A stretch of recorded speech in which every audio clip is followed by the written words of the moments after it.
या जो 10वीं और 12वीं के बच्चे हैं, वो जो बोर्ड की एग्जाम उनकी नहीं हुई है, उनकी चिंता से भी माननीय मुख्यमंत्री जी और सरकार पूरी भली भांति परिचित है। उनके लिए भी हम एक रोड मैप तैयार कर रहे हैं कि कैसे लॉकडाउन टूटे और कैसे सोशल डिस्टेंसिंग के नियमों की पालना करते हुए बाकी अन्य जो हिदायतें इस कोरोना महामारी से बचाने के लिए केंद्र सरकार या विश्व स्वास्थ्य संगठन ने दी हैं, या विभिन्न देशों से हमें जो अनुभव के आधार पर जानकारियां मिल रही है, उनकी हम किस तरीके से पालना करते हुए हम उन बोर्ड की परीक्षाओं को भी आगे से कराने का काम करें, ये भी हम लोग कर रहे हैं। आप शिक्षा मंत्री जी के आगे के विचार सुने, उससे पहले ये न्यूज भी देख लीजिए। मई में हो सकती हैं आरपीएससी की परीक्षाएं। राजस्थान माध्यमिक शिक्षा बोर्ड की 10वीं और 12वीं की शेष परीक्षाएं लॉकडाउन हटने के एक सप्ताह बाद आयोजित किए जाने की संभावना है। संभव है कि मई में इन शेष पेपरों का आयोजन किया जा सकता है। बोर्ड इसके लिए इस माह की 25 तारीख तक स्थिति की समीक्षा कर परीक्षा आयोजन को लेकर कोई घोषणा कर सकता है। एक सप्ताह इसलिए लग जाएगा बोर्ड को।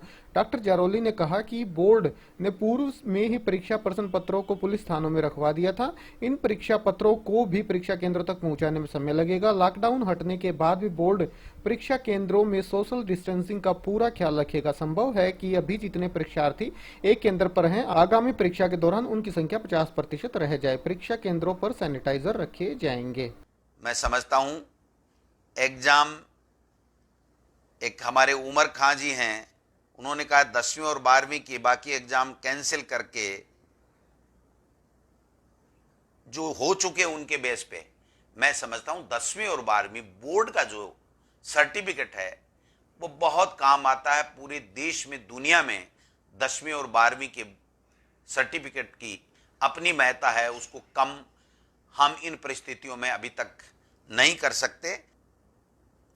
10वीं और 12वीं की कक्षा में भी एनसीईआरटी का सिलेबस इसी साल से लागू करें, यह संभव नहीं है, क्योंकि हम 11वीं में और 9th में करेंगे तो अगली साल वो एनसीईआरटी का सिलेबस आएगा। नहीं तो अगर हम मैं समझता हूं अगर 10वीं और 12वीं में करेंगे तो एक साल उसने हमारा पहले का पाठ्यक्रम पढ़ लिया, दूसरी बार दूसरा पढ़ेगा, तो मैं समझता हूं उसमें भ्रांति होगी और पेपर भी उस तरीके से नहीं दे पाएंगे।